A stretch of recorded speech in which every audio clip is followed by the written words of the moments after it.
Shalom jemaat yang dikasihi Tuhan. Bersyukur kepada Tuhan kalau pada hari ini kita dapat bertemu kembali untuk beribadah bersama dalam ibadah keluarga Rabu 29 September 2021. Hari ini kita akan belajar bersama dari firman Tuhan yang diambil dari kitab Perjanjian Lama, kitab Ulangan pasal 20 ayat 5 sampai dengan 9 dengan tema renungan rela berkorban. Jemaat yang dikasihi Tuhan, bila kita mendengar kata antisipasi, pasti ada banyak pengertian yang kita dapatkan. Tapi pada hari ini, perkenankanlah saya berbagi informasi tentang arti kata antisipasi berdasarkan Kamus Besar Bahasa Indonesia. Antisipasi berarti perhitungan tentang hal-hal yang akan atau belum terjadi, bayangan atau ramalan. Pengertian kedua, penyesuaian mental terhadap peristiwa yang akan terjadi. Jemaat yang dikasihi Tuhan, setiap orang yang bijak memikirkan langkah-langkah antisipasi jika terjadi hal-hal di luar dugaan. Tujuannya agar tidak dipengaruhi dengan situasi dan dapat bertindak benar dalam situasi yang tidak terduga.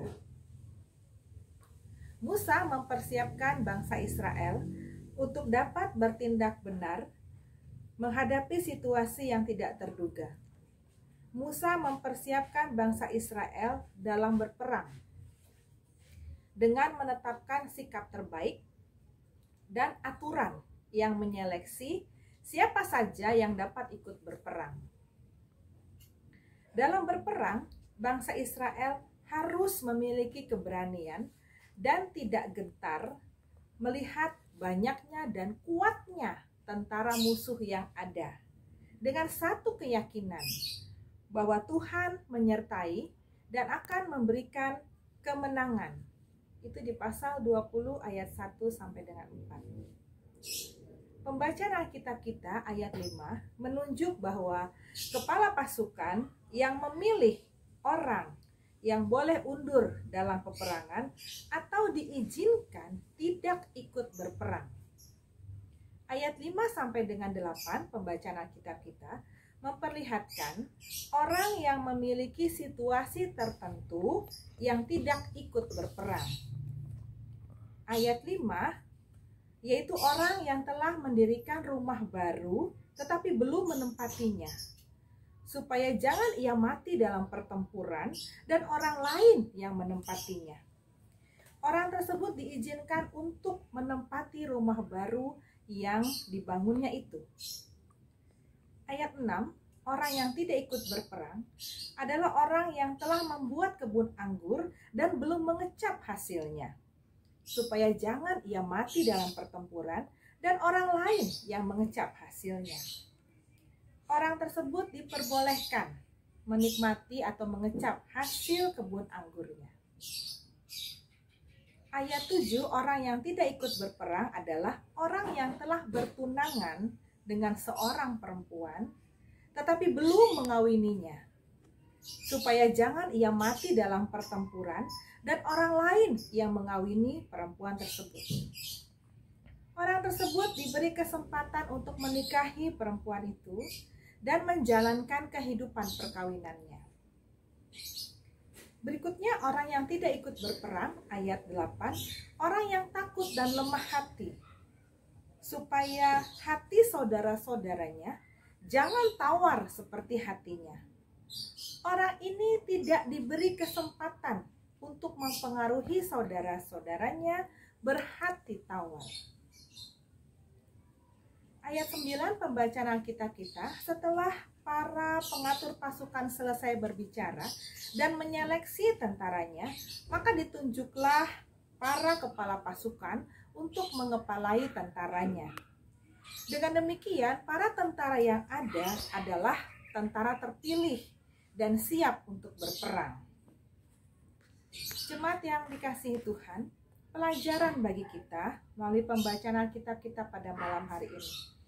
Dalam menghadapi peperangan, dibutuhkan orang yang fokus dan siap. Seleksi dilakukan agar para tentara memiliki perhatian yang tidak terbagi dengan persoalan hidupnya yang belum selesai atau belum tuntas. Karena kemungkinan untuk terbunuh dalam peperangan sangat besar, sehingga jangan sampai ada orang yang haknya direbut atau diserobot orang lain.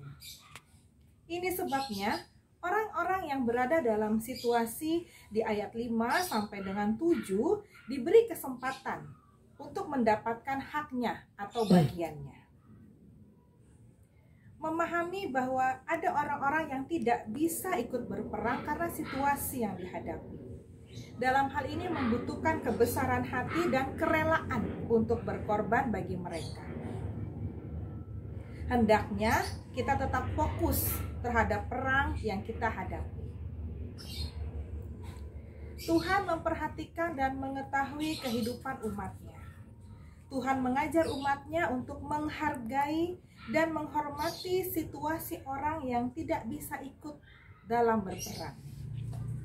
Hal ini mengajar kita untuk melakukan bagian kita dalam berperang dan juga bagi mereka yang tidak bisa ikut berperang.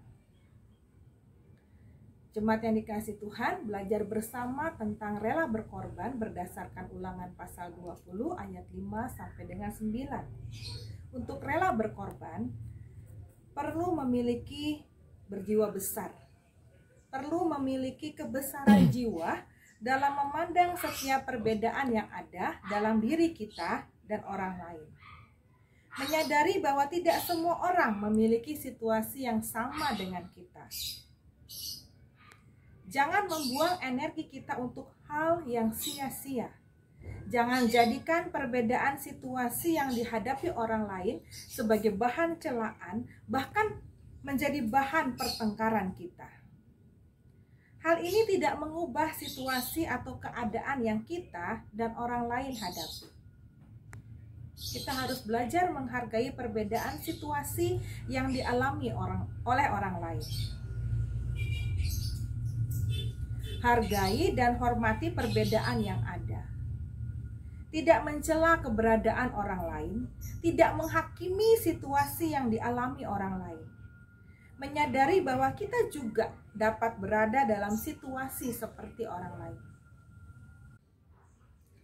Fokus pada tujuan. Kita harus ingat pada tujuan yang ingin kita capai. Jangan sampai perbedaan keadaan orang lain membuat kita gagal mencapai tujuan, bahkan gagal meraih kemenangan yang Tuhan sediakan bagi kita. Tetaplah menghormati Tuhan yang hadir dalam setiap peristiwa hidup kita. Jemaat yang dikasihi Tuhan, mari hidup meneladani Tuhan Yesus yang telah lebih dulu berkorban bagi kita. Tuhan memberkati firman-Nya. Amin.